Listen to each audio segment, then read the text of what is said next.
Okay, so today's day 29. It's October 13th. How are you feeling? Okay. Not a great week? No, it hasn't been a great week. Last week, so let's just skip back and talk about week 3 because that was better. So week 3 was good. Everything just chugged along quite nicely. Monday, Tuesday, Wednesday, Thursday, Friday, Saturday, Sunday. Really, there were no issues. I was feeling, up and happy all week. Was very productive at work and nice at home. You tend to forget when you're talking about detoxing and you're talking about cleaning out the heavy metals and getting rid of all the gunge in your digestive system and letting your body heal itself. Basically, you forget about the emotional side of it, and this week has been a real emotional roller coaster, and that emotional detox really kicked in much more than it has done in any other fast that I've done before, feast that I've done before. On Monday, the tiniest thing set me off, and I just went in a spiral from there. The good news is that I'm still juicing, and I haven't not juiced apart from a couple of smoothies when I particularly felt like something more substantial. So that's fantastic. And I am physically feeling so much better just from week to week. There's just a big improvement every week. It's just that this has been a real tough week emotionally, and I've read about other people's juice feasts and what they've done, and they've talked about emotional detox, and I had never really experienced it to this degree. The good news is it's all stuff that's coming out. That clarity of mind that you get while you're juicing is allowing you to deal with that stuff, and in dealing with it, it comes to the surface, and anger, sadness, frustration, you go through a whole myriad of things. The rest of the good news is that the rest of the time you're happy and you're high and you're up, and it's fantastic. But I really wanted to talk about that because it's not all just a smooth ride. It's not easy. And it's not easy. And if it was easy, then everyone would do it with no effort whatsoever. And like most things in life you do that involve no effort, you just don't appreciate them. I've done a much longer juice feast than this, and it was just so easy. It was ridiculously easy, and I didn't appreciate it. And this I am appreciating more and more every day. I'm amazed that I've got to that 4-week mark and that's in the bank. I'm looking forward to the next 4 weeks now, and looking forward to some more exercise. Some of you will know, but some of you won't. I had some minor surgery late in the 2nd week. Up until that point, we were getting a lot more exercise done than we did prior to me starting the juice feast, and I'm looking forward to getting back into that now. We've just been on a lovely walk this morning down at Victoria Point. That was awesome, about 5Ks. It doesn't have to be in the gym lifting weights, it's just get your body moving, and that in turn will help the detox process. Hopefully it won't bring up too much more emotional stuff, but we'll see. The other thing I wanted to talk about this week was variety. Make sure that you're circulating your vegetables and circulating your fruit and getting a good deal of variety. Absolutely, you're going to have plenty of apples and you're going to have, say, pineapples. Now, both of those are pretty sugary, which isn't ideal, but when you're drinking large quantities of juice, you really need to be, I guess, filling it out with something, and both of those yield a lot of juice, but make sure you try other things. If you're always having kale, swap and have silver beet, have spinach. If you're always having celery, stop that, juice something else.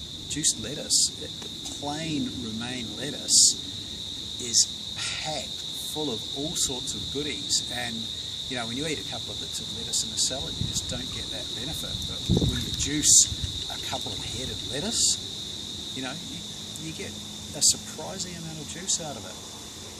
If you're experiencing a lot of digestive issues, and particularly if you're someone that suffers from, you know, irritable bowel syndrome, go for the cabbage juice. It's so healing for your digestive system. So if you've experienced digestive issues, you know, by week 3 and 4, your digestive system's going to be humming along quite nicely anyway. But yeah, have some cabbage juice. You know, branch out, try different things, mix your fruits up a bit. Try and stay away from a lot of oranges in your juice because they are quite acidic.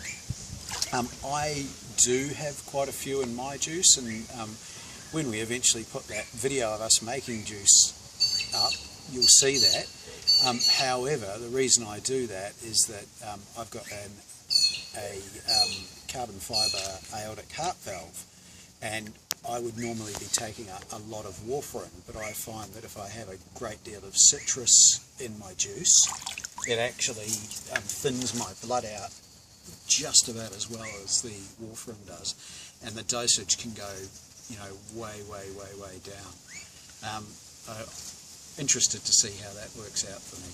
So yeah, variety, you know, variety is the spice of life. It's the spice of juicing as well. Make sure that you're getting enough variety in your juice. You want to fill your body up with a massive cross section of vitamins, minerals.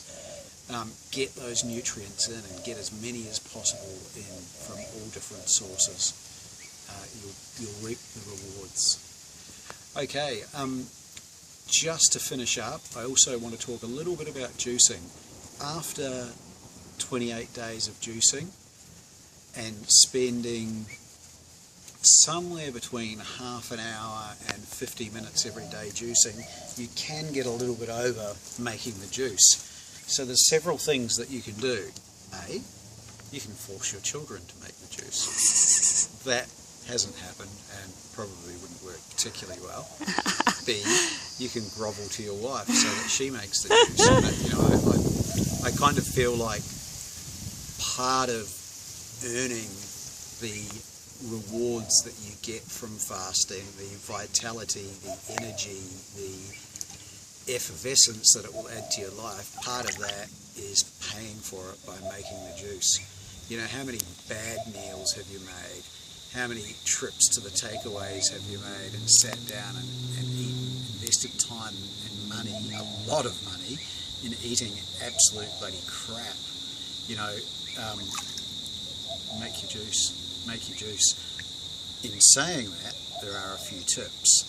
So all of your, and excuse me Mr. Breville, but your Breville juice fountains, centrifugal juices like that, they are fine if you're going to be able to drink the juice immediately, and I do mean immediately.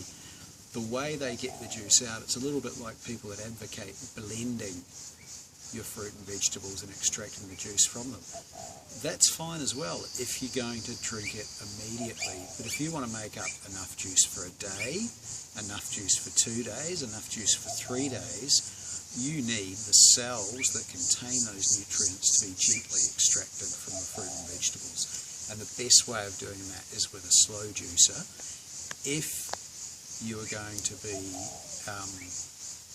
making a reasonable quantity of juice, the vertical slow juicers are a lot quicker.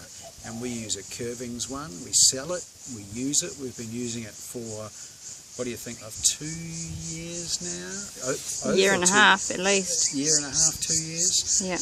And it's fantastic. The people that distribute it are lovely people. They're really, really committed to environmental issues. They're really committed to nutrition, and yeah, we like it. We've never looked back.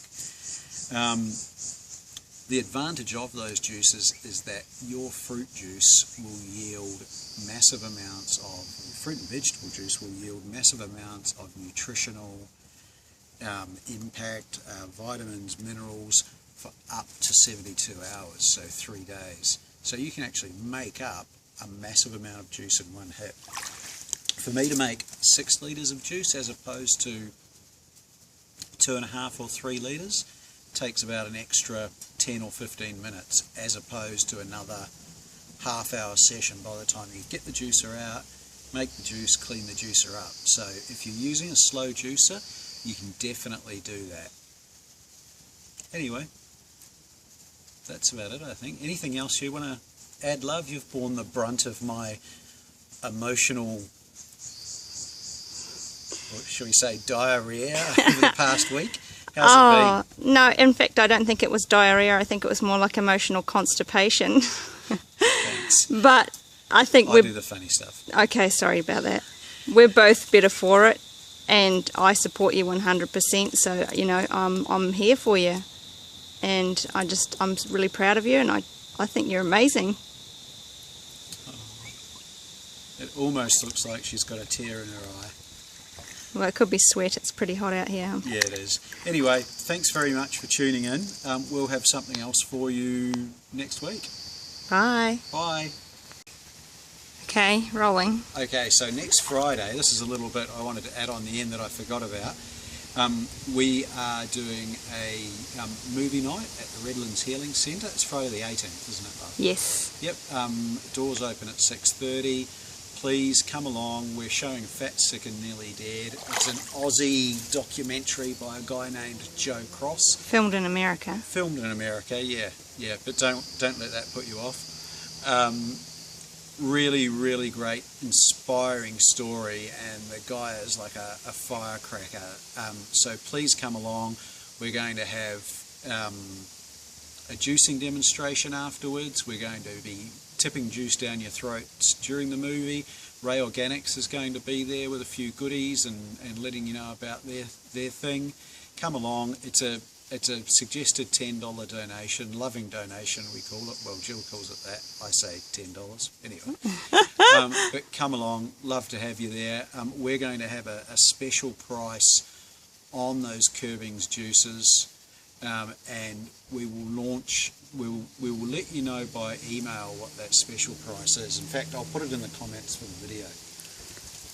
Okay. And we're going to also run that up until the movie night in our online store at our kitchen, Raws, as in like a lion, .com.